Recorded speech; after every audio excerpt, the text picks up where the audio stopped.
Fitnah memiliki arti sebagai perkataan bohong yang tidak berdasarkan kebenaran, serta disebarkan untuk menjelekkan dan menjatuhkan orang lain. Fitnah menurut Islam juga bisa dilakukan tanpa disadari seseorang ketika sedang berlangsung. Hal tersebut akan sangat membahayakan hidupnya meski dia tidak menyadari. Dalam Al-Quran dan hadis, fitnah dapat membuat orang berpaling dari jalan yang benar hingga menjadi sesat. Kebinasaan, perselisihan bahkan peperangan dan kemungkaran. Allah berfirman dalam surah Al-Baqarah ayat 217, fitnah itu besar atau kejam dari melakukan pembunuhan. Lalu bagaimanakah sebagai seorang muslim menyikapi berita fitnah yang menimpanya? Saksikan kajiannya bersama guru-guru mulia di Damai Indonesiaku.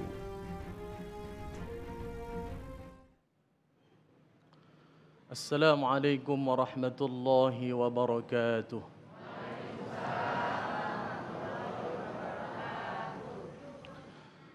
أعوذ بالله من الشيطان الرجيم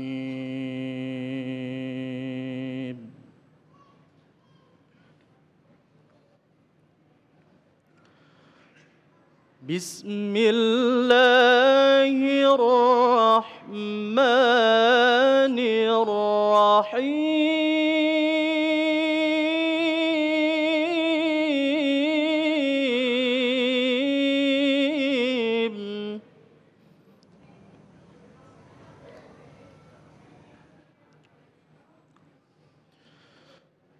إن في هذا لبلاغا لقوم عابدين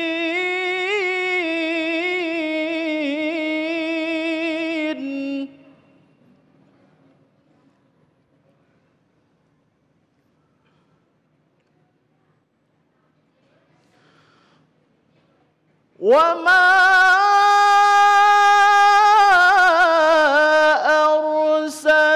أرسلناك إلا رحمة للعالمين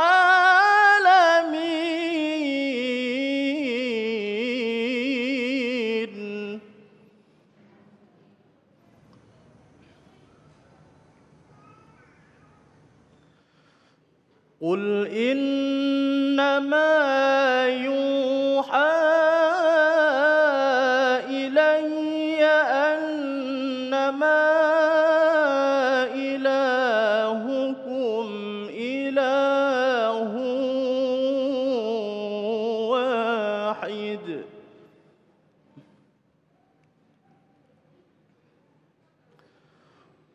فهل أنتم مسلمون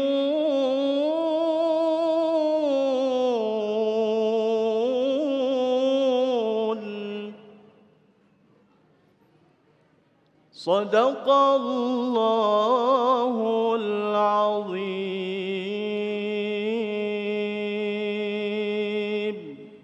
السلام عليكم ورحمة الله وبركاته.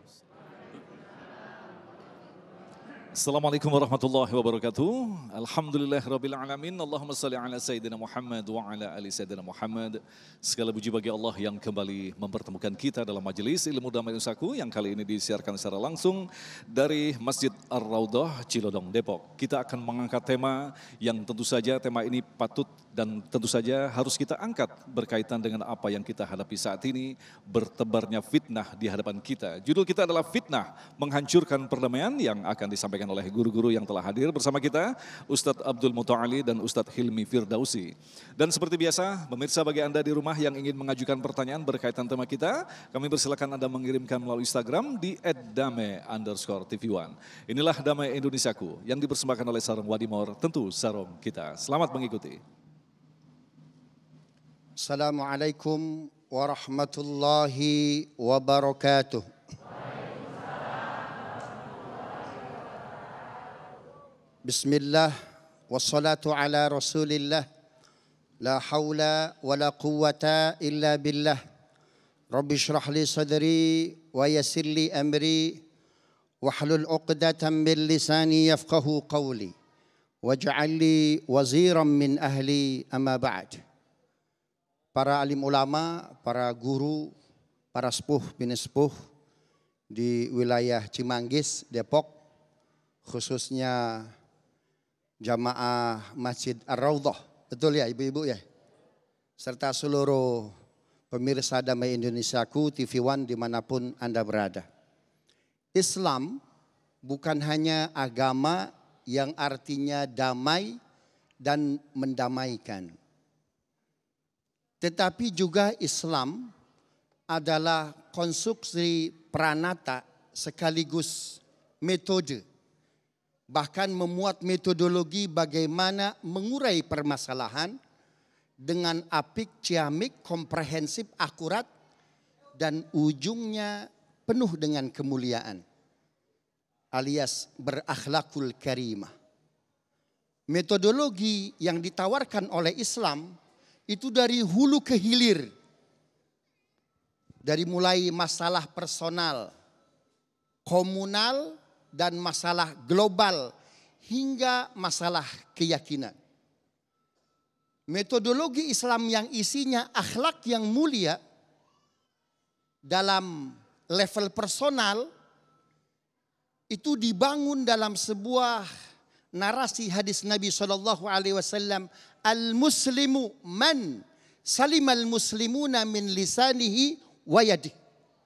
Seorang muslim adalah ketika orang lain merasa aman dari lisan dan tangannya.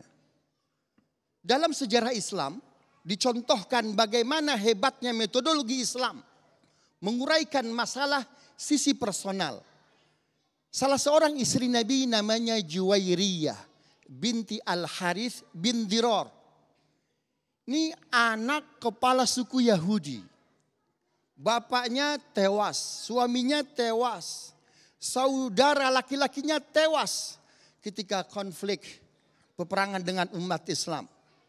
Karena kelompok Yahudi banyak melakukan pelanggaran janji. Akhirnya terjadilah persekentaan konflik. Namun atas izin Allah umat Islam diberikan kemenangan. Juwairiyah dan perempuan-perempuan Yahudi yang lain ditawan. Menariknya, Juwairiyah yang ditawan hingga dalam ending historinya ini menjadi istri Nabi. Bayangkan, seorang perempuan, ayahnya tewas, suaminya tewas. Lalu orang yang berperan bagaimana ayahnya bisa wafat, suaminya bisa wafat, justru menjadi suami bagi perempuan tersebut. Artinya apa? Saking hebat akhlak laki-laki tersebut. Yaitu siapa? Rasul Shallallahu Alaihi Wasallam. Ditawanlah Juwairiyah. Ketika ditawan, Rasulullah Shallallahu Alaihi Wasallam menyuruh kepada para sahabat, pastikan breakfastnya, sarapannya lezat, makan siangnya lezat, makan malamnya lezat. Bahkan ditanya kalau bisa sarapan mau makan apa? Luar biasa itu. Ditawan ditanya para tawanan, mau sarapan apa? Mau makan apa? Mau makan malam apa? Nabi SAW ketika berkunjung ke Juwairiyah yang sedang ditawan, istilah tawanan dalam Islamic history, dalam ilmu sejarah Islam, bukan jeruji besi dan lain sebagainya, tapi disimpan di dalam tenda. Artinya kalau mau keluar gampang kan? Nabi ketika mengunjungi Juwairiyah itu ditemani putrinya Fatimah. Tidak sekonyong-konyong masuk ke tendanya siapa? Juwairiyah. Bagaimana kabar Anda? Bagaimana keadaan Anda? Bahkan hebatnya Nabi menyuruh kepada para sahabat, beritahu kepada ibunya, saudari-saudarinya, kondisi Juwairiyah putrinya. Jadi diinformasikan bahwa putri Anda yang ditawan hari ini sarapannya ini. Luar biasa. Hari ini makan siangnya ini. Hari ini makan malamnya ini. Kata Juwairiyah, ini yang dilakukan Muhammad seperti Musa. Berakhlak mulia. Hingga Madinah puncaknya terjadi kemarau panjang. Banyak hewan-hewan mati. Umar bin Khattab datang, ya Rasulullah, Madinah kemarau panjang. Hewan-hewan banyak yang mati, hanya tersisa beberapa ekor saja. Bagaimana kalau sisa itu kami masak untuk engkau dan keluarga? Jangan. Masak seluruhnya yang tersisa untuk Juwairiyah dan seluruh tawanan perang. Ketika dimasak dengan bumbu yang sangat lezat, lalu dihidangkan kepada Juwairiyah. Apa kata Juwairiyah? Baru kali ini aku ditawan, diberi makanan yang begitu lezat. Pasti makanan Nabi Anda lebih lezat, more delicious. Umar marah. Ali marah. Tahukah Anda wahai Juwairiyah, Madinah sedang kemarau panjang. Jatah hewan yang harusnya untuk Nabi kami dan keluarganya justru diberikan kepada Anda. Ketika itulah Juwairiyah minta dipertemukan kepada Rasulullah SAW dan akhirnya mengucapkan 2 kalimat syahadat. Ini sisi personal. Yang dilakukan oleh Juwairiyah ini, sejarah ini dibaca oleh Maryam Jamilah, seorang jurnalis Mossad dia. Ketika berkunjung ke penjara-penjara Israel, ada sebuah penjara namanya penjara Gelbo. Di dalam penjara ada penjara, di dalam penjara ada penjara. Ketika mengunjungi si Maryam Jamilah ini, ke salah satu penjara ada perempuan yang sedang dalam kondisi yang sangat menyedihkan. Tapi sungguh pun demikian, ketika Maryam Jamilah masuk ke penjara di mana perempuan Palestina dengan keadaan yang sangat papah karena dia bertamu, perempuan tadi bilang, wanita Palestina tadi bilang, ini kami tersisa makanan, sisanya untuk Anda ya. Padahal perempuan tadi sedang di penjara. Luar biasa. Kata Maryam Jamilah, Anda sedang kerepotan, Anda sedang kelaparan, justru menawarkan makanan itu untuk saya. Maka ketika itu Maryam Jamilah dia keluar dari komunitasnya, lantas keluar ke Pakistan belajar Islam. Lalu Allah pertemukan dengan pemikir besar namanya Al-Maududi. Islam datang bukan hanya menebarkan rahmat, tapi memberikan solusi yang luar biasa. Bahkan permasalahan komunal, permasalahan global, nanti akan kita bahas dalam sesi tanya jawab tentunya. Bahkan bagaimana Islam bersikap dengan keyakinan yang berbeda. Rasulullah SAW memberikan contoh dahsyat sekali. Ya, dahsyat sekali. La tajidanna asyaddan nasi adawatan lilladzina asyraku walladzina yahudu. Wa la tajidanna aqrabahum mawaddatan lilladzina amanu qalu inna nasara. Kita akan mendapatkan orang-orang nanti yang luar biasa permusuhannya dengan kita. Tapi kata Al-Quran pada saat yang bersamaan ada mawaddah, ada kasih sayang dari orang-orang di luar kita. Siapakah dia yang mengatakan inna nasara? Apa artinya? Kita tentu berbeda. Tapi di luar kita bukan berarti kita harus punya narasi negatif. Bahkan yang di luar sana yang berbeda keyakinan adalah friendly, sahabat-sahabat yang mungkin kita punya tujuan global yang sama. Akan kita perdalam nanti dalam tanya jawab. Mudah-mudahan bermanfaat. Assalamualaikum warahmatullahi wabarakatuh. Waalaikumsalam warahmatullahi wabarakatuh. Terima kasih Ustadz, itu tadi pemirsa yang dirahmati Allah, sebuah gambaran yang sangat penting bagi kita untuk kita ingat kembali bahwa sesungguhnya ketika Rasulullah menyebarkan Islam bukan dengan sekedar pengetahuan tetapi bukti nyata dan menunjukkan adab yang agung yang akhirnya orang memeluk Islam. Lantas bagaimanakah sesungguhnya konsep Islam terhadap perdamaian? Insya Allah Ustadz Hilmi Firdausi akan menjelaskan selepas pesan-pesan berikut ini. Damai Indonesiaku.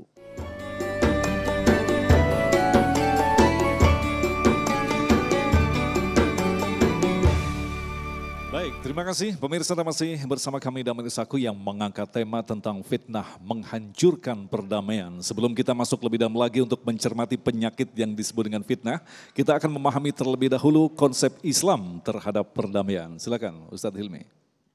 Bismillahirrahmanirrahim. Assalamualaikum warahmatullahi wabarakatuh.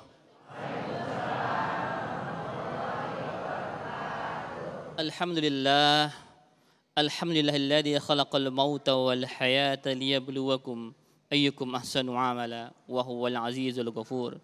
Asyhadu an la ilaha illallah wa asyhadu anna sayyidana Muhammadan abduhu wa rasuluhu la nabiyya wa la rasula ba'dah.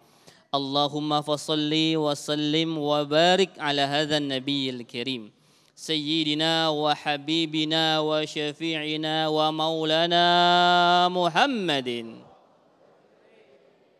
Wa ala alihi wa ashabi ajma'in. Rabbi israh li sadri wa yassir li amri wahlul 'uqdatam min lisani yafqahu qawli. Amma ba'd.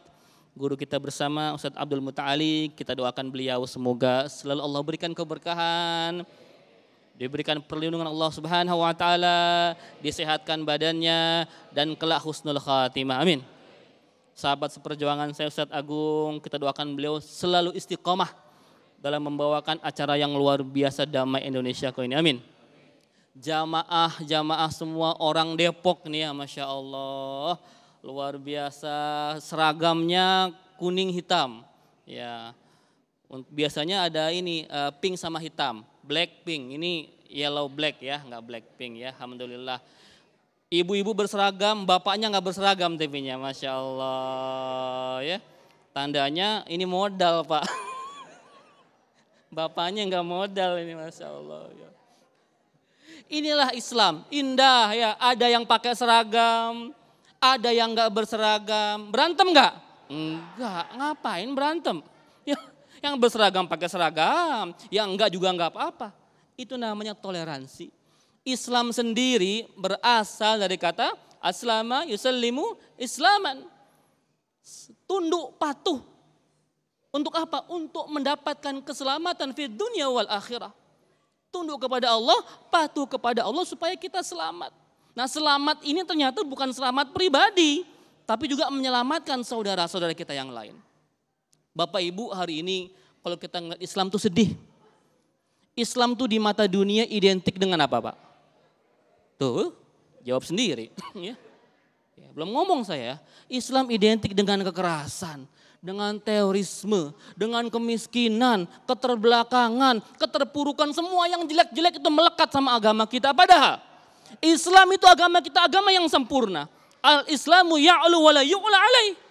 Islam itu tinggi, enggak ada yang menyaingi ketinggiannya. Permasalahannya, kesempurnaan agama kita, ketinggian agama kita itu terhalang sama siapa? Oknum. Siapa? Oknum. Oknum orang Islam sendiri. Sampai kata ulama, al-Islamu mahjubun bil muslimin. Kesempurnaan Islam itu terhijab nih. Hijab nih ya, terhalang oleh orang Islam sendiri. Kita sudah sempurna, buang sampah pada tempatnya, itu agama kita. Tapi emak-emak buang sampah di kali. Depok banjir, begitu Mak. Ya, yang buat kacau kita sendiri. Kita cinta damai, tahu-tahu ada yang meledak, ada yang ngebom. Enggak, Islam tidak mencintai itu. Islam cinta kedamaian. Islam itu rahmatan lil alamin. Rahmat untuk semuanya, semesta alam. Tidak hanya untuk orang Islam, untuk semesta alam. Karena itu ada kata-kata, ya ayuhan nas. Tidak ana ya hayyulladzina amanu, ya. Artinya wahai sekalian manusia. Ini agama kita menyeru kepada kedamaian. Ibu-ibu kalau mau ngapa-ngapain biasanya ucap apa dulu? Tuh, bismillahirrahmanirrahim. Artinya apa, Ibu? Tuh. Dengan nama Allah yang Maha Pengasih lagi Maha Penyayang. Rahman, Rahim itu konsep kedamaian dalam agama kita. Pengasih lagi Maha Penyayang. Kalau Allah kita saja Rahman dan Rahim, pengasih lagi penyayang, kenapa kita hambanya tidak pengasih dan penyayang? Agama kita penuh dengan kedamaian, Bu. Ya, ibu hidup bertetangga sama temannya, mohon maaf, saudara non muslim gitu, Bu. Berantem gak, Bu? Buat apa berantem? Selama saudara kita yang non muslim itu nggak mengganggu kita, ya, nggak ngusik kita, nggak ngisengin ibu, ya, nggak menzolimi kita. Mereka saudara kita, saudara sebangsa. Ada ukhuwah Islamiyah, ya, ada ukhuwah wataniyah, ya, begitu ya. Ada persaudaraan antar sama kita Muslim, juga ada persaudaraan sama anak bangsa ini yang agamanya beda-beda. Kita ini hidupnya negara yang majmuk, agamanya banyak. Itu saudara kita sebangsa, jangan diapa-apain, Bu. Ya, jangan dihina. Bahkan kata Rasulullah, orang-orang yang mohon maaf ya, yang kafir zimmi, Pak. Ahlu zimmah namanya, ya. Kafir yang tidak mengganggu kita itu harus dilindungi apa? Darahnya, kehormatannya, hartanya itu semua dilindungi semua umat Islam. Makanya kalau orang yang bukan Islam, hidup di negara Islam itu damai Pak seharusnya. Karena kita jaga, kecuali diganggu orang Islam. Baru kita pakai prinsip. Ibu tahu tawon gak Bu? Pernah disengat? Jangan dah ya. Lebah gitu ya. Kata Rasul nih, orang beriman nih Bu, dalam mensikapi masalah perdamaian nih. Masalul mu'minina masalun nahlah. Orang beriman itu kayak lebah Bu, kayak tawon. In akalat thayyiban. Ya. Tawon tuh Pak, lebah itu kalau makan yang baik-baik. Apa makanannya Bu? Oh, tahu ya, emaknya tawon ya. Tawon bukan madu makanya. Sari pati bunga. Wa in wadu'at thayyiban. Mengeluarkan yang baik-baik aja. Apa yang dikeluarin tawon? Madu. Apa fungsi madu? Macam-macam, obat segala macam. Ya. Wa in waqa'at ala audi syajari lam taksirhu. Kata Rasul, kalau lebah hinggap di sebuah dahan ranting pohon gitu Pak, dia tidak akan merusaknya. Itu prinsip orang Islam, itu prinsip orang beriman. Dia hanya makan yang baik-baik nih, yang masuk ke dalam perutnya yang baik, yang halal, yang thayyib, ya. Yang keluar juga yang baik-baik kayak madu. Perkataannya baik, lisannya baik, akhlaknya baik, tingkah lakunya baik, semuanya baik. Dan kalau dia ada di sebuah tempat, sebuah lingkungan, dia nggak akan ngerusak. Nggak jadi namanya troublemaker, tidak. Ya, dia akan mendamaikan, itu orang Islam Bu. Ibu pun demikian, ngomongnya baik, ya, makannya baik. Kok di lingkungan jadi orang-orang yang baik juga bermanfaat untuk sesamanya ibu-ibu gitu ya. Besok kita mau puasa nih Bu, jadi emak-emak yang manfaat. Siapin sahur bareng, siapin buka puasa bersama untuk duafa fakir miskin. Ini manfaat semuanya Masya Allah, itu orang Islam. Khairun nas anfa'uhum linnas. Kata Rasul, sebaik-baik manusia itu yang paling manfaat untuk orang lain. Itu Islam, konsep kedamaian dalam agama kita. Sudah luar biasa konsepnya, tapi ada oknum yang kadang-kadang nggak bisa itu. Pokoknya nggak bisa ngelihat kalau kita nggak berantem, pengennya berantem mulu. Ya, ada beda-beda dikit, langsung Pak. Nih di masjid nih Pak, emang nggak ada perbedaan, banyak Pak. Ada yang satu kunut, yang satu nggak kunut, berantem. Emak-emak mampu beli seragam, yang nggak beli seragam duduk belakang begitu. Ya, jangan di belakang Bu, nggak apa-apa nggak pakai seragam. Ya, ada perbedaan sedikit kadang-kadang, ya dikompor-komporin. Jadinya kita berpecah belah. Ketika umat Islam berpecah belah, ini yang tepuk tangan siapa? Ya musuh-musuh Islam tuh, orang Islam hancur sendiri, gontong-gotokan. Gimana kita membawa kedamaian kalau antar kita saja nggak damai? Ya, Islam penuh dengan kedamaian. Rasul kita diutus untuk semua semesta alam. Ya, yang terakhir Bapak sekalian, yuk sama-sama kita menciptakan kedamaian. Kita jadi agen-agen kedamaian. Islam ini dilihat sekali Bu. Dilihatnya apa? Bukan Qur'annya, bukan hadisnya, tapi muslimnya. Maka jadilah muslim-muslim pembawa kedamaian untuk semesta alam. Wallahu a'lam bissawab. Baik, terima kasih Ustadz, dan itulah tadi pemirsa yang dirahmati Allah, dua mukadimah yang tentu saja insya Allah akan menjadi bahan kita untuk lebih dalam lagi mencermati tentang apa sesungguhnya fitnah dan bagaimanakah bentuk-bentuk fitnah sekaligus cara menghadapi fitnah di akhir zaman ini. Kita akan buka segmentasi tanya jawab selepas pesan-pesan berikut ini. Damai Indonesiaku yang dipersembahkan oleh Sarung Wadimor, tentu sarung kita. Baik, terima kasih pemirsa masih bersama kami dan Saku, dan alhamdulillah kita sampai di segmentasi tanya jawab. Kita telah menyiapkan 3 segmentasi. Insya Allah jawaban-jawaban singkat ini akan semakin memperjelas tema bahasan kita tentang bahaya daripada fitnah. Pertanyaan pertama kami persilakan kepada Bapak Zulkarnain yang akan dijawab oleh Ustadz Muta'ali. Silakan. Maskernya mungkin diturunkan biar agak jelas. Siap, terima kasih. Bismillahirrahmanirrahim. Assalamualaikum warahmatullahi wabarakatuh. Perkenalkan, nama saya Zulkarnain. Pak Ustadz, saya ingin bertanya, bagaimana menyikapi fitnah terhadap diri kita ketika ada orang memfitnah kita tanpa konfirmasi kepada kita? Mungkin itu saja pertanyaan saya. Terima kasih. Assalamualaikum warahmatullahi wabarakatuh. Waalaikumsalam warahmatullahi wabarakatuh. Silakan Ustadz Muta'ali. Jadi prinsip-prinsip tabayun ini, silakan. Baik, pertanyaannya singkat padat Pak ya.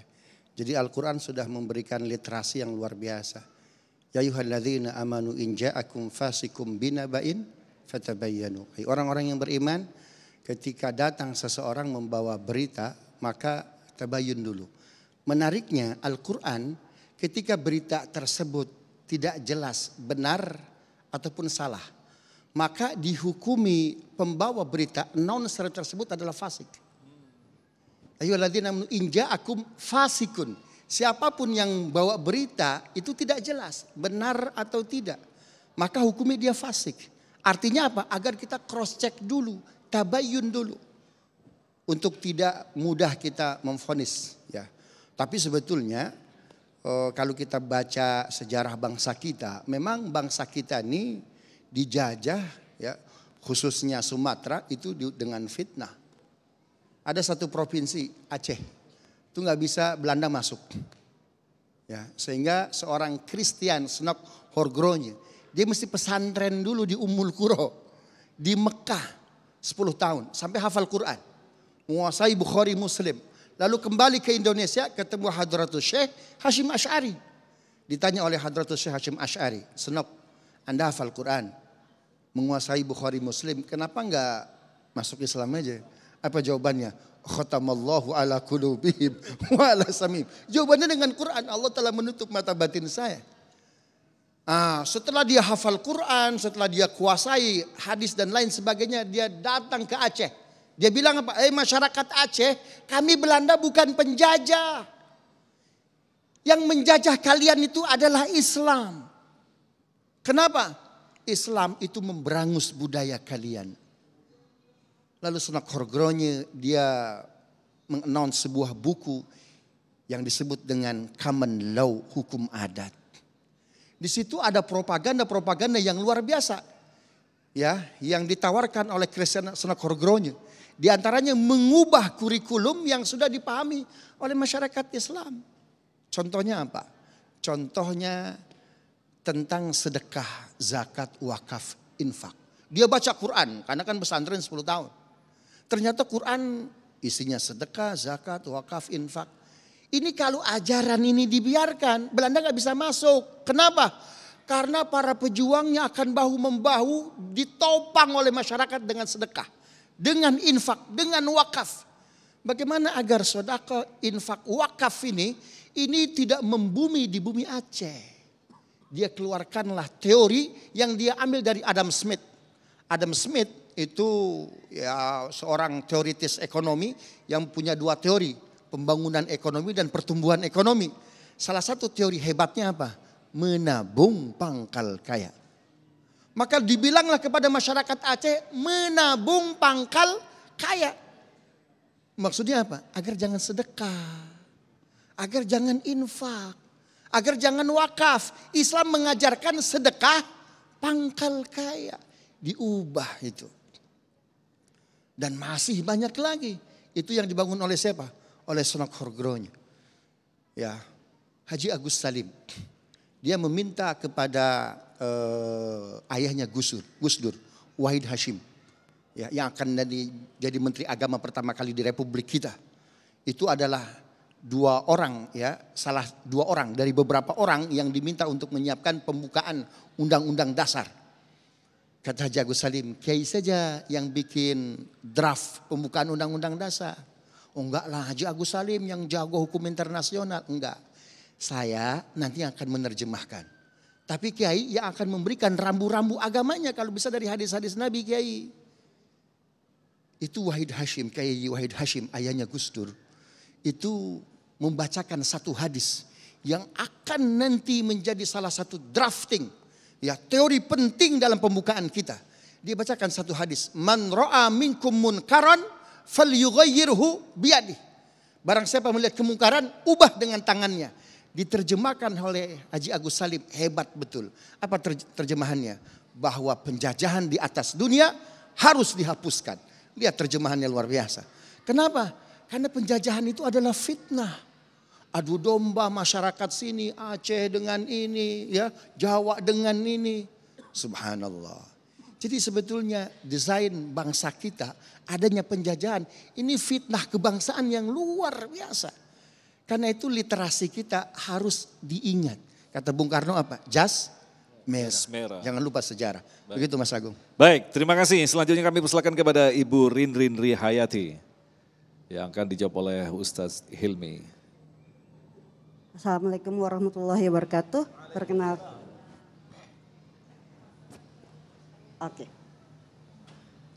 Perkenalkan nama saya Rinden, Pak Ustadz. Mohon izin untuk bertanya secara komprehensif apa arti fitnah itu? Baik. Assalamualaikum warahmatullahi wabarakatuh. Baik. Terminologi fitnah. Nah, ini kita jangan-jangan salah memaknai selama ini. Ustadz Hilmi. Baik. Dulu saya pernah menyampaikan di Damai TV One juga Mas Agung ya yang tentang fitnah ini. Fitnah itu ada dua versi sebenarnya. Yang kita kenalin kadang-kadang suka salah, misperception ya. Ada ayat al-fitnatu asyadu minal qatl ya. Fitnah lebih kejam daripada pembunuhan. Apakah ini fitnahnya yang dimaksud mungkin di pengertian kita? Sepertinya bukan. Karena fitnah yang dimaksud di ayat ini adalah kekufuran, kemusyrikan. Ya, lebih besar, lebih jahat dibanding dengan pembunuhan. Sedangkan fitnah yang ada di kepala kita itu Ibu, ya, adalah fitnah omongan-omongan yang tidak benar. Ketika itu Rasulullah SAW berkumpul bersama para sahabatnya. Atadruna mal ghibah, kata Rasul. Wahai sahabatku, kalian tahu nggak apa itu ghibah? Allahu wa rasuluhu alam. Allah dan Rasul lebih tahu. Ghibah itu kata Rasulullah SAW adalah engkau membicarakan sesuatu yang ada pada saudaramu dan dia tidak menyukainya. Kata para sahabat, ya Rasulullah, jika yang kami bicarakan itu apa adanya, benar, fakta, bukan hoax. Kata Rasul, kalian telah menggibahinya. Dan jika yang kalian bicarakan itu tidak benar, tidak fakta alias hoax, maka kalian telah memfitnahnya. Hari ini mungkin yang ada di kepala kita, fitnah adalah omongan-omongan orang yang tidak benar tentang kita. Ya. Dan fitnah dalam bahasa Islam itu adalah fitnah kerusakan. Karena harta juga fitnah. Anak-anak kita juga fitnah. Istri juga fitnah, Pak. Artinya apa? Fitnah kalau kita tidak bisa memanage dengan baik itu bisa membawa kepada kemungkaran. Ya, dahsyat ini. Bahkan kalau kita melihat banyak orang-orang hebat itu, kenapa hancur mereka? Difitnah oleh wanita. Ya, fitnah wanita. Ada yang difitnah dengan harta. Nah, ini fitnah ini harus kita benar-benar hati-hati karena sekarang sudah masuk zamannya fitnah. Kata Rasul, badiru fitanan ka qita'il muslim. Bersegeralah berbuat baik, beramal soleh, berhijrah. Ya, karena sekarang udah masuk zamannya fitnah seperti sepenggalan malam. Kata Rasul, sekarang sudah masuk zamannya fitnah seperti potongan sepenggalan malam. Yusbihur rajulu mu'minan wa yumsi kafiron. Ada orang paginya beriman, sorenya kafir. Au yumsi mu'minan wa yusbihu kafiron. Atau sebaliknya, sore dia beriman, paginya dia kafir. Ya bi'udinahum bi'aradun minad dunya. Orang itu menjual agamanya demi mendapatkan dunia. Kira-kira ada enggak hari ini orang yang menjual agama untuk dunia? Itulah namanya fitnah. Allahumma shalli. Nah, kemudian Ustadz Muta'ali kalau kita kembangkan dari makna daripada fitnah tadi. Seperti yang telah dijelaskan tadi, Shenok Horgrons ketika ditanya kenapa Anda tidak memeluk Islam saja. Khotamallahu ala qulubihim dan seterusnya. Shenok Horgrons adalah sosok intelektual. Dan yang kita saksikan saat ini justru yang juga ikut-ikutan menjaga fitnah. Dan sebagainya adalah juga kalangan intelektual. The question is apa sesungguhnya yang terjadi? Apa maksud dari semua ini Ustadz Muta'ali? Pertanyaan bagus Mas Agus ya. Saya kira sebaik-baik referensi itu yang tidak ada margin of errornya adalah Al-Quran. Ar-Rahman allamal Quran. Allah Maha Pengasih yang mengajarkan Al-Quran. Jadi kalau kita belajar Quran, buy one get all. Ya, beli satu dapat semua. Ada nggak di sini di warung beli satu dapat semua Bu? Ada nggak? Nggak ada Bu ya? Subhanallah. Al-Quran itu melis kata fitnah terulang 60 kali. 30 kali secara morfologis menggunakan pola fi'latun, fitnatun, 30. Nah kemudian yang menggunakan bentuk verba ada 26. Yang menggunakan bentuk nominatif tapi bukan kata fi'latun, fitnatuka, fitnatukum. Fitnatum itu ada 4. Jadi totally semua berapa? 60. Dari 60 ini kalau kita buat apa ini ya, interval 1 sampai 100, makna fitnah paling rendah itu Al-Ankabut ayat 1. Ahasiban nasu ayyutsraku ayyaqulu amanna wahum la yuftanun. Apakah orang-orang nyangka berkata aku iman padahal belum pernah diuji. Jadi fitnah makna terendahnya apa? Ujian. Kalau ujian berarti solusinya kudu apa itu? Kudu sabar. Ada musibah sana, ada musibah kurang uang, ya, ada musibah yang wafat banyak. Maka mesti apa itu? Mesti sabar. Yang kedua, ya, dari 100 itu yang ke-50 lah. Jadi makna tengah dari fitnah itu adalah fitnah terkait hukum. Ya, terkait hukum. Dijelaskan dalam Al-Quran surat An-Nisa 101. Wa idza darabtum fil ardi falaysa 'alaikum junahun an taqsuru minas shalah in khiftum ay yaftinakumul ladzina kafaru. Kalian boleh mengqasar salat kalau difitnah oleh orang yang tidak beriman kepada Allah dan Rasulnya. Apa artinya? Nanti ada orang di luar sana yang akan melakukan apa? Froksi terhadap hukum-hukum kita. Nah, sekarang apa solusi Islam dengan fitnah yang tengah ini? Ya, hukum-hukum kita itu di-challenge.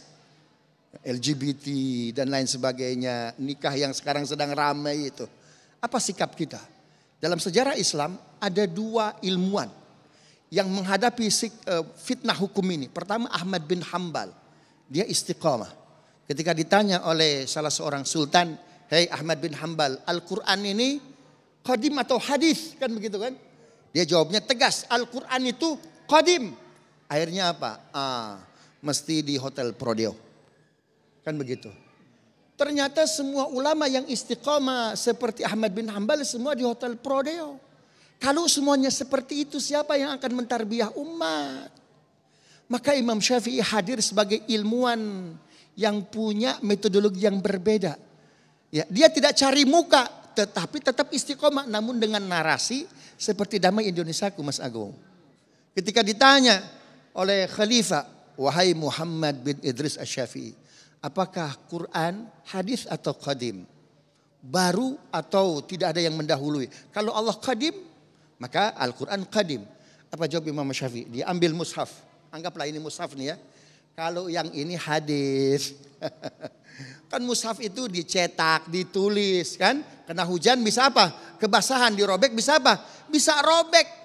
Akhirnya apa? Bebas Imam Syafi'i. Nah, fitnah hukum itu ada 2 gaya, ada 2 solusi dalam sejarah Islam. Mau yang apa? Eksplisit, head to head, atau yang dengan intelektual penuh dengan romantika logika. Yang ketiga, fitnah yang paling tinggi derajatnya, ini yang harus kita waspadai. Fitnah tauhid. Dijelaskan dalam Al-Quran 2 ayat, Al-Anfal dan Al-Isra. Ini bukan kebetulan, ayatnya sama, ayat 73. Walladzina kafaru ba'dhum awliya'u ba'd illam takuhu fitnatun takun fil ardi wa fasadun kabir. Sesungguhnya orang-orang yang tidak beriman kepada Allah itu satu dengan yang lain saling bela-membela. Jika kalian diam aja akan terjadi fitnah besar. Dalam Al-Isra mereka senantiasa memberikan fitnah agar apa? Anda membuat yang baru, mendistorsi agama yang luar biasa ini. Maka posisi yang ketiga, apa solusi dari Islam? Istiqomah. Baik.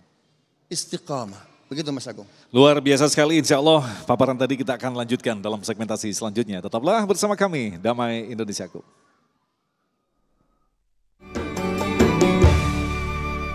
Baik, terima kasih pemirsa Anda masih bersama kami Damai Indonesiaku. Kita akan lanjutkan lagi untuk memberikan kesempatan kepada Bapak Ali Jupri yang akan dijawab oleh Ustadz Hilmi. Silakan. Bismillahirrahmanirrahim. Assalamualaikum warahmatullahi wabarakatuh. Mohon izin Pak Ustadz, saya mau bertanya. Perkenalkan nama saya Ali Jupri. Saya mau bertanya, bagaimanakah pemimpin bersikap agar menurut Islamnya agar masyarakat tidak terjebak saling memfitnah dan memecah perdamaian. Terima kasih Pak Ustadz. Itu aja sekali. Baik, terima kasih. Wassalamualaikum warahmatullahi wabarakatuh. Waalaikumsalam warahmatullahi wabarakatuh. Silakan Ustadz Hilmi. Bagaimana pemimpin bersikap agar masyarakat tidak terpecah belah gara-gara fitnah? Tugas pemimpin adalah harasatuddin wa siyasatud dunya. ya, menjaga agama dan mengurus dunia. Jadi dalam Islam itu tugas pemimpin nomor 1 itu ngurus agama dulu. Harasatuddin. Baru yang kedua profesional, mengurus masalah kesejahteraan umatnya. Nah, ketika ada sebuah fitnah yang melanda sebuah negeri, bagaimana pemimpin itu harusnya bersikap? Pemimpin adalah seorang hakim, ya, yang juga menentukan keputusan-keputusan. Ketika ada masalah, maka dia akan lari kepada khalifah. Ya, dia akan lari kepada seorang pemimpin. Bagaimana posisinya? Ya dia harus adil, ya, tidak membeda-bedakan. Bahkan kata Rasulullah SAW, Rasul pernah dinegosiasi. Ceritanya ada seorang anak kepala suku, ya, ada seorang anak perempuan kepala suku yang mencuri.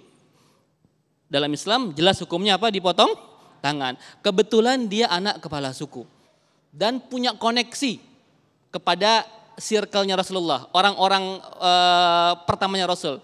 Di antaranya Utsman bin Affan. Utsman nego sama Rasulullah SAW.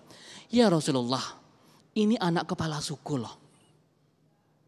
Kalau dipotong tangannya, kita tegakkan aturan ini.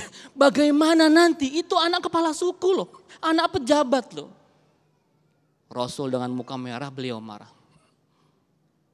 Jika nanti Fatimah binti Muhammad melakukan hal yang sama, mencuri seperti anak kepala suku itu, aku sendiri yang akan langsung memotong tangannya. Itu seorang pemimpin. Tidak membeda-bedakan. Mau dia anak kepala suku, mau dia anak pejabat, mau dia anak orang kaya, orang miskin. Semua sama di mata hukum. Itulah pemimpin. Menegakkan hukum. Indonesia jargonnya demikian. Semua sama di mata hukum. Hukum menjadi panglima. Tapi akhir-akhir ini kita miris. Mendapati negeri kita ada seorang koruptor dianggap berkinerja baik. Dikurangi hukumannya 5 tahun. Dan masih banyak lagi kasus yang lain. Kita berdoa kepada Allah Subhanahu wa taala, semoga Allah turunkan kepada bangsa ini al-imamul adil, pemimpin yang adil, amin ya rabbal alamin. Ya rabbal alamin. Baik, terima kasih Ustaz Hilmi, dan selanjutnya ini pertanyaan dari Instagram menarik sekali yang akan dijawab oleh Ustaz Muta'ali. Islam sesungguhnya adalah rahmatan lil alamin, tapi mengapa penerapannya rahmatan lil muslimin? Baik, ini pertanyaan luar biasa menggelitik ya. Islam itu diturunkan bukan hanya untuk lil muslimin, tapi lil alamin. Saya berikan satu kasus dalam sejarah Islam. Islam masuk ke benua Eropa 711. Ya, oleh Tariq bin Ziyad melalui Afrika Utara. Lalu masuk ke Spanyol, ya, ke Granada, kemudian Toledo, lalu beribu kotakan di sana itu. Ratusan tahun itu umat Islam menikmati kehidupan yang luar biasa di Eropa. Tetapi 1469 itu hanya menjadi masa lalu saja.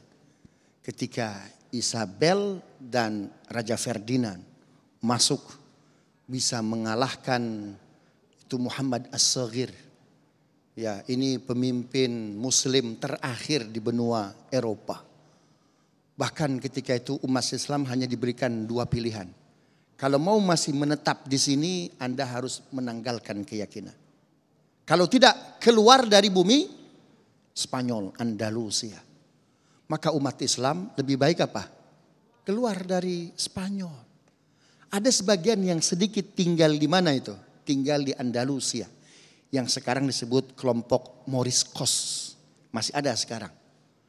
Tapi menariknya yang tetap tinggal di Andalusia dengan mempertahankan keislamannya, ternyata mereka nasibnya sangat malang. Terjadi genosida yang luar biasa.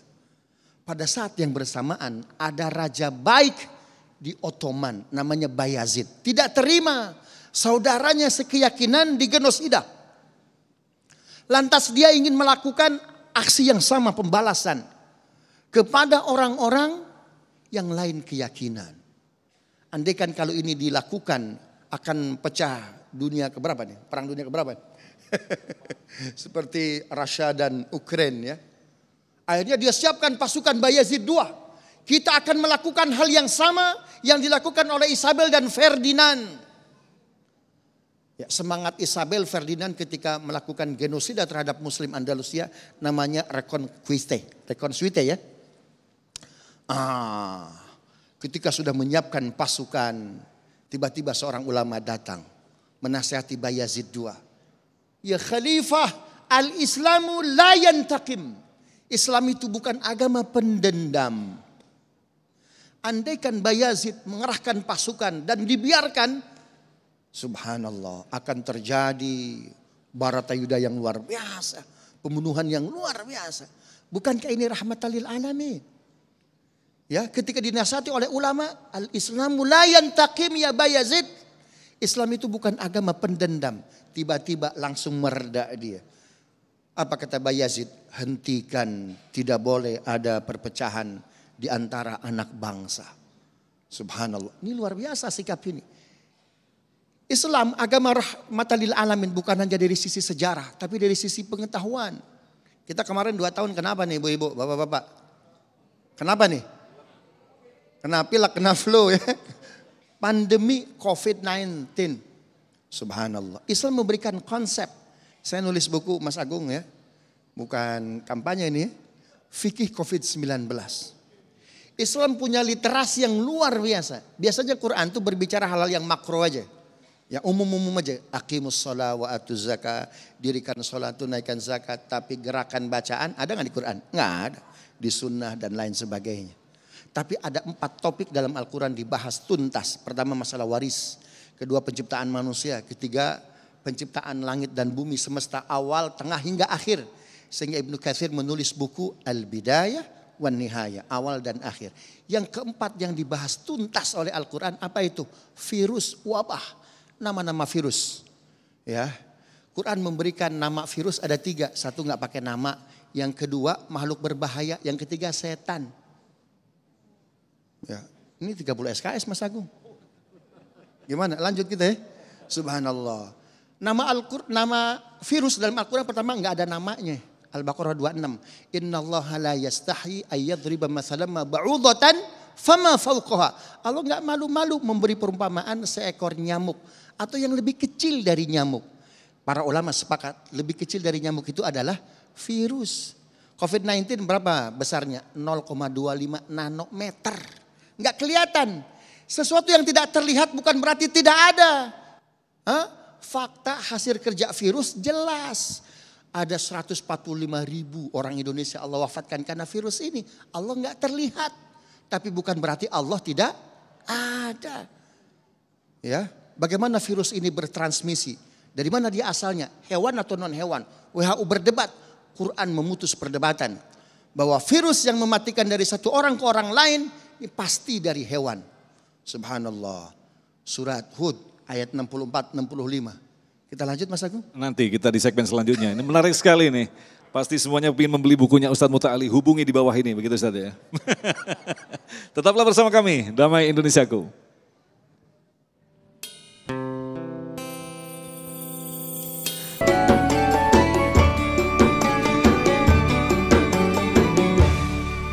Baik, terima kasih pemirsa Anda masih bersama kami Damai Indonesiaku. Kita lanjutkan lagi kepada Bapak Ikhwan Satrio yang akan dijawab oleh Ustadz Hilmi. Silakan.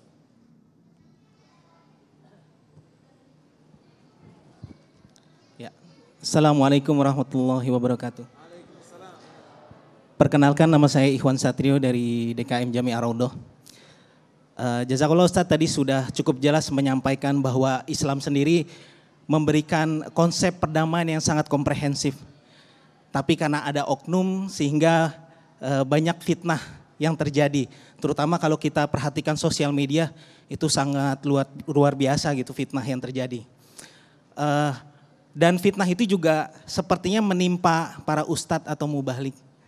Yang kita sebenarnya adem ayem mendengarkannya tapi dicap radikal. Nah bagaimana tanggapan ustadz terhadap hal tersebut? Masya Allah. Kaitan dengan pertanyaan Ustadz Afwan satu lagi. Satu saja sudah cukup, waktunya sangat terbatas. Bagaimana kita membentengi diri kita supaya kita bisa terlepas tadi dari fitnah akhir zaman yang luar biasa? Ini pertanyaan menarik sekali nih. Rupanya muncul juga pertanyaan ini. Ustadz Hilmi, silakan. Saya pernah membahasnya di sebuah acara televisi tentang definisi radikal itu. Ya, sampai sekarang parameternya juga masih belum jelas. Ya. Kemarin mungkin disampaikan oleh BNPT pun saya agak sedikit ada agak absurd yang saya agak menolak itu karena dibilang radikal itu yang tidak sejalan dengan pemerintah dan sebagainya. Padahal di alam demokrasi ini kalau kita mengkritis itu biasa-biasa saja. Seharusnya jangan sampai orang berbeda memberikan masukan dibilang sebagai radikal. Nah ini permasalahan sekarang, radikal ini kita sudah nggak jelas juga.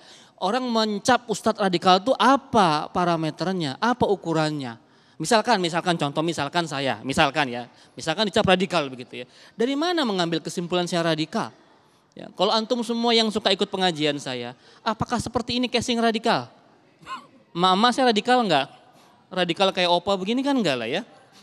Aman ya. Jadi kadang-kadang menghembuskan isu radikalisme itu orang yang enggak pernah hadir di pengajian kita, enggak pernah mendengarkan kajian kita. Hanya gara-gara melihat sepotong dua potong status kita yang vokal, yang kritis, dihembus-hembuskan oleh para pendengung. Tahu pendengung? Buzzer gitu ya, mengkompori akhirnya terstigma bahwa si Ustadz Hilmi ini adalah Ustadz radikal. Padahal saya menyampaikan kedamaian, persatuan, toleransi, saling menghargai. Nah hari ini seperti tadi saya bicara sama Mas Agung, fitnah itu di manage. Fitnah itu bahkan dibuat sebuah bisnis sekarang. Ya, ada bisnis itu ya untuk membunuh karakter seseorang yang dianggap vokal dan sebagainya, tinggal dicap radikal selesai. Di blacklist di mana-mana dicap Ustadz radikal. Nah, ini harus teman-teman semua jamaah sekalian jangan termakan oleh itu. Kita sudah cerdas, kalau dibilang radikal, mana radikalnya? Dicek, misalkan saya ini radikal, mana radikalnya? Ya, jangan sampai termakan oleh isu di sosial media. Kita sudah cerdas, semua sudah punya HP, smartphone, dilihat. Benar nggak apa yang disampaikan yang bersangkutan itu radikal? Apa justru membawa kedamaian? Apa justru menghembuskan isu radikal itu? Mereka ingin perpecahan di negeri ini. Allahumma bisawab. Nah Ustadz Muta'ali mungkin bisa menambahkan, artinya kan kebisingan ini, kegaduhan ini adalah menjadi bagian dari fitnah yang kita hadapi. Lantas kita harus melakukan seperti apa? Ketika berbicara kita menemukan pembatasan-pembatasan yang sangat jelas, dicap ini, dicap itu. Ketika diam, apakah kita akan membiarkan fitnah ini akan terus berjalan? Ustadz Muta'ali. Baik, terima kasih Mas Agung ya. Kalau kita melakukan sistematika genealogis kepada hadis-hadis Nabi Muhammad Sallallahu Alaihi Wasallam, ketika Nabi berbicara fitnah, contoh misalkan dalam Sahih Bukhari bab 96 itu bab tentang fitnah, ada 27 fitnah. Fitnah yang paling awal itu wafatnya Nabi. Maka setelah wafat Nabi ada beberapa pertikaian ya. Fitnah yang terakhir ke-27 nanti munculnya Dajjal dan Ya'juj dan Ma'juj. Begitu ya. Menariknya Nabi Muhammad SAW setelah membicarakan fitnah itu Nabi melanjutkan dengan hadisnya yang luar biasa dahsyat. Apa itu? Al-mu'minul qawiyyu khairun wa habbu ilallah minal mu'minid dha'if. Muslim yang kuat lebih utama, lebih Allah cintai ketimbang muslim yang lemah. Kalau kita lemah Pak, diapa-apain aja gampang. Orang kaya, orang kuat, ngomong apa aja sedap kata orang Betawi. Subhanallah. Coba lihat. Ada yang bilang Russia yang sekarang konflik. Saya nggak mengatakan invasi ya. Kalau saya sebut invasi, berarti saya dukung mana nih? Dukung Ukraina kan begitu. Konflik Rusia dengan Ukraina. Siapa yang berani mengatakan Rusia radikal? Rusia teroris? Ada tidak? Tidak ada. Ketika kita lemah, maka semua terminologi, narasi itu plek tumplek di kita. Makanya Nabi saya lebih tertarik bagaimana way out-nya. Jalan keluar agar kita tidak menjadi destinasi terminologi itu. Nabi langsung memberikan apa itu? Arahannya, advice-nya. Dengan hadis yang sangat dahsyat. Al-mu'minul qawiyyu khairun. Wa ahabbu ilallah minal mu'minid dha'if.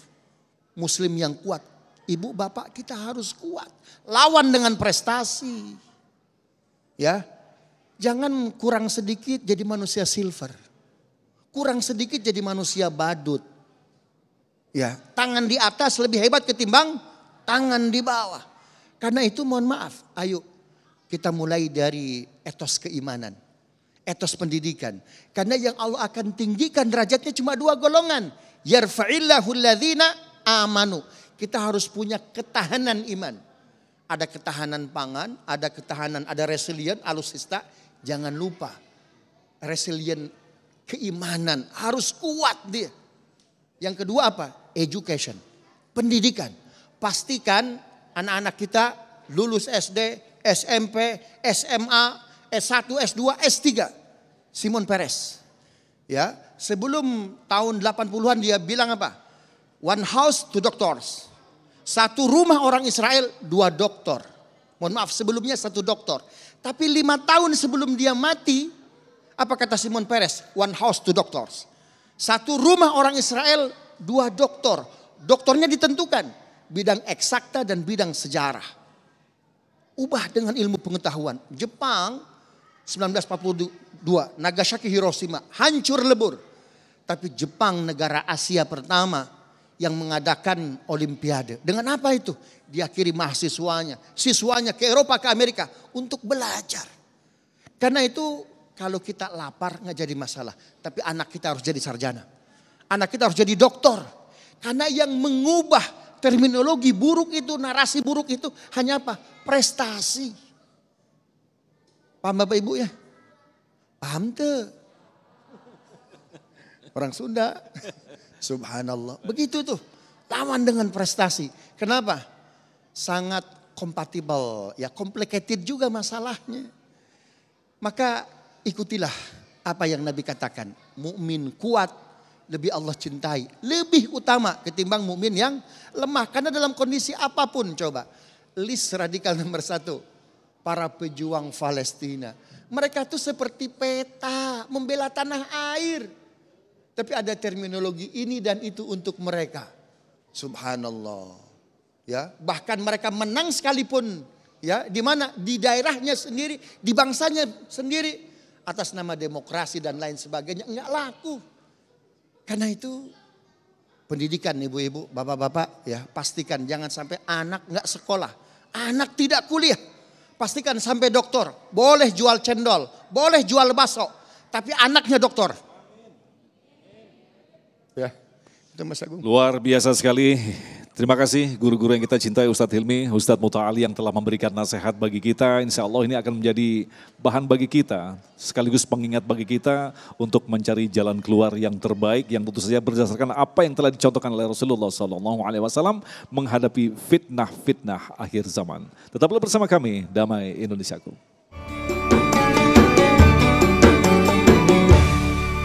Demikian pemirsa yang dirahmati Allah, Damai Indonesiaku untuk hari ini. Dan jangan lupa selain Anda bisa mengikuti Damai Indonesiaku secara live hari Sabtu dan Minggu, Anda juga bisa mengikuti Damai Indonesiaku yang tampil di setiap hari Senin dan Selasa pukul 13 waktu Indonesia Barat.